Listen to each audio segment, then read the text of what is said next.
With the fuselage done in the last video, the first thing I did was start the wings, as you can see here. I started by gluing together the main wing spars for the center section, followed by the scale airfoils, and then I glued that whole structure onto the bottom wing sheeting. I decided to make the outer part of the wings about 20% thicker with the more generic semi-symmetrical airfoil so I could get more lift on the outer part of the wing.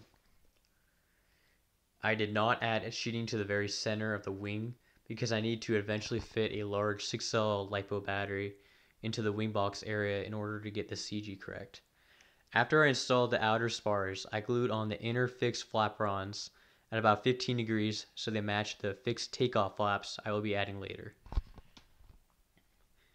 The engine pylons were cut from 3mm plywood on a bandsaw and mounted to the wing using 3 notches, as you can see here. The nacelle structures will also add more strength to the engine mounts once I mount the engines too. The last major structural piece was the landing gear mounts. I plan to eventually fly off a grass runway, so I used some pretty heavy duty 6mm plywood cut and shaped to the correct area to get this job done right. Here I have both the outer aileron and servo spoilers installed. On each side, they're Y-harnessed together right here and connected into the respective dual aileron input channels on the receiver.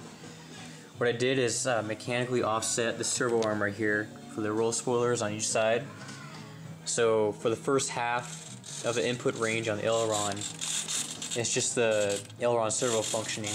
The spoiler servo still moves, but it does not contact the spoiler until about half of the input is put in on the aileron. And then once it contacts the spoiler, it goes up, just like the real 767. Once I was satisfied with the overall shape and angles of the wing, I glued on the top 3mm Depron sheeting and moved on to the flaps. I wanted to keep these very light, so I simply glued on a Depron spar and wrapped the top sheeting around to create an airfoil shape. I did hit a minor setback on this build when I discovered that the wing didn't fit the fuselage properly because the wingspan was too small. I fixed this by hacking apart the 2 wing sides and gluing them back together with a longer spar.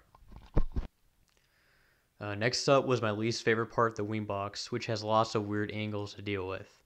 The carb model plans turned out to be slightly inaccurate with these angles, but I decided it would be quicker to follow them anyways.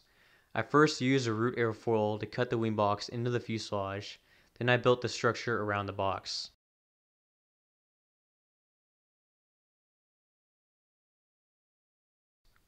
After a few hours spackling and sanding everything, I covered the wing with Ultra Coat and some 40-year-old shiny silver monocoat that surprisingly still worked pretty well.